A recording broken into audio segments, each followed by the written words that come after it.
Hello welcome back to our channel ideas in my hub. నేను మీ లత. నేను ఇవాళ మీకు చూపించబోయే రెసిపీ తట్టె ఇడ్లీ.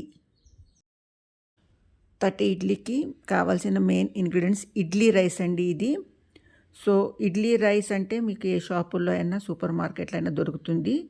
ఇది నేను ఒక 2-3 టైమ్స్ వాష్ చేసి రాత్రి అంతా నానబెట్టాను. ఇది మినపగుళ్ళు, ఒక డబ్బా మినపగుళ్ళకి 3 డబ్బాలు ఇడ్లీ రైస్ కొలత అన్నమాట ఇది. సో మినపగుళ్ళు కూడా రాత్రంతా నానబెట్టాను బాగా వాష్ చేసేసి. దాంతోపాటు ఒక గుప్పెడు సగ్గుబియ్యము, అలాగే ఒక స్పూన్ మెంతులు కూడా నానబెట్టాను. సో ఇప్పుడు ఇది మనం గ్రైండ్ చేద్దాము. సో విడివిడిగా మనం దీన్ని గ్రైండ్ చేద్దాము. ఫస్ట్ మనం ఇడ్లీ రైస్ని గ్రైండ్ చేద్దాము. ఆ రైస్ గ్రైండ్ చేసేటప్పుడు మరీ మెత్తగా ఉండకూడదు. మనం ఇడ్లీ రవ్వ ఎలా అయితే కలుపుతామో ఇడ్లీ చేసేటప్పుడు అలా రవ్వలాగా చేతికి తగులుతుందనమాట. ఆ రకంగా గ్రైండ్ చేయాలి. ఇడ్లీ రైస్ గ్రైండ్ చేసిన తర్వాత మనము ఈ మినపగుళ్ళు కూడా గ్రైండ్ చేద్దాము. ఈ మినపగుళ్ళు గ్రైండ్ చేసే ముందర నేనేం చేశానంటే ఒక గుప్పెడు అటుకులు బాగా వాష్ చేసేసి ఆ మినపగుళ్ళలో కలిపేసాను అనమాట. సో అటుకుల మూలంగా ఏంటంటే కొంచెం ఫ్లఫీగా వస్తుంది తట్టె ఇడ్లీ అనేది.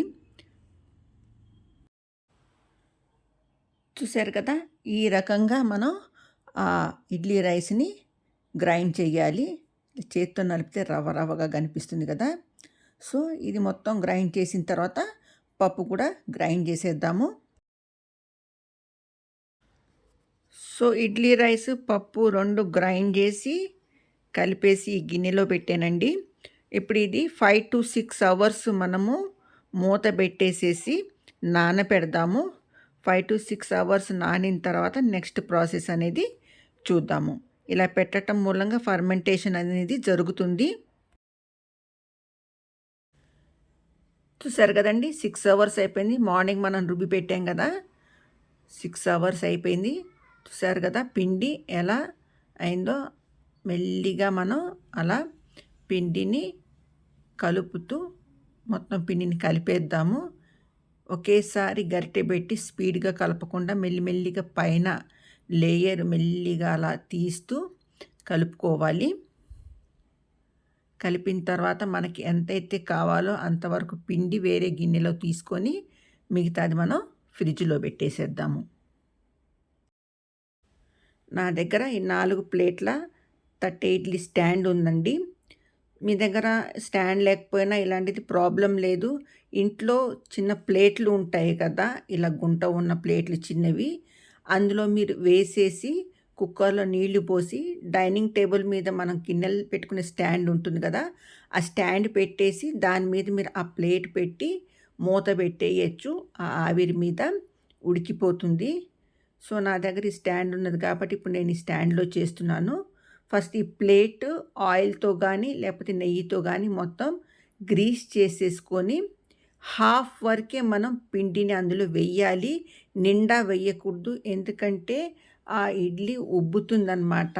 అందుకని చెప్పి హాఫ్ వరకు వేసేసి ఆ స్టాండ్లో పెట్టేసి మనం కుక్కర్ గిన్నెలో పెట్టేసేద్దాము. నాకు కావాల్సినంత వరకు పిండి తీసుకొని మిగతా అది ఫ్రిడ్జ్లో పెట్టానండి. పిండి కన్సిస్టెన్సీ చూశారు కదా, మరీ పల్చగా ఉండకూడదు. నేను అందులో రుచికి సరిపడా ఉప్పు వేసేసి ఆల్రెడీ ప్లేట్ నేను ఆయిల్తో గ్రీస్ చేసేసాను. హాఫ్ ప్లేట్ వరకు నేను ఆ పిండిని అందులో వేస్తున్నాను. హాఫ్ కన్నా ఎక్కువ వేయద్దు. అది 4 ప్లేట్లు స్టాండ్, కాకపోతే నేను ఇప్పుడు 3 ప్లేట్లు అవసరం కాబట్టి 3 ప్లేట్లే వేసాను. ఇప్పుడు ఆ ప్లేట్లని ఆ స్టాండ్లో పెట్టేసేసి 3 ప్లేట్లు కూడా ఆ ఇడ్లీ పాత్రలో ఆల్రెడీ నీళ్లు పోసి పెట్టాను, ఎందుకంటే ఆ నీళ్లు వేడెక్కాలి. అందుకని చెప్పి నేను ఆ పాత్రలో నీళ్లు పోసి పెట్టాను. ఇప్పుడు ఈ స్టాండ్ని నేను ఆ ఇడ్లీ పాత్రలో పెట్టి మూత పెట్టేస్తాను.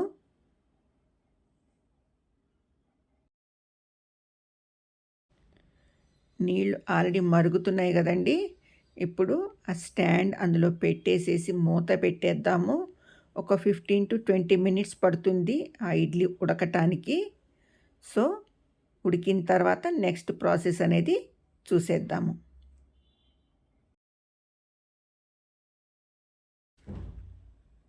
ఇడ్లీ అయిపోయిందండి. ఒక 20 మినిట్స్ పట్టింది ఆల్మోస్ట్.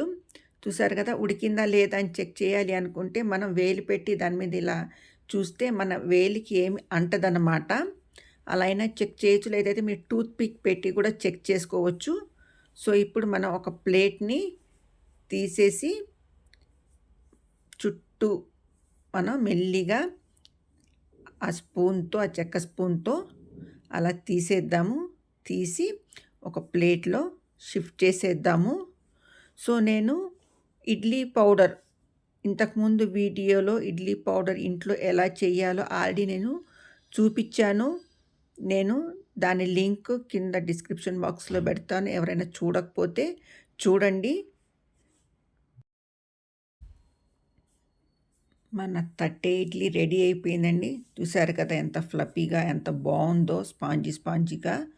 ఇప్పుడు దీని మీద మనము నెయ్యి అప్లై చేస్తున్నాము. ఇడ్లీకి టేస్ట్ నెయ్యే. దాని మొత్తం చుట్టూ నెయ్యిని మనం అప్లై చేసిన తర్వాత ఇడ్లీ పౌడర్‌ని ఆ నెయ్యి మీద స్ప్రెడ్ చేయాలా. అమ్మో! 4 ఇడ్లీలా నేను తినలేను ఎక్కువ అనుకునే వాళ్ళకి ఈ ఒక్క ఇడ్లీ పెట్టండి. చక్కగా కడుపు నిండిపోతుంది. ఇప్పుడు దాని మీద నేను ఇడ్లీ పౌడర్ ఏదైతే ఉన్నదో ఆ ఇడ్లీ పౌడర్‌ని స్ప్రెడ్ చేస్తున్నాను.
చూసారు కదా ఎంత స్పాంజీగా ఎంత బాగుందో.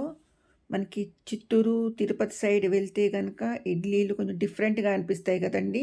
దానికి రీజన్ ఇదే. వాళ్ళు ఇడ్లీ రవ్వకు బదులు ఇడ్లీ రైస్ వాడుతూ ఉంటారు. అందుకని చిన్న ఇడ్లీలు కూడా మనకి అలా స్పాంజీగా అనిపిస్తూ ఉంటాయి. సో, మీకు ఈ రెసిపీ నచ్చిందనే అనుకుంటాను.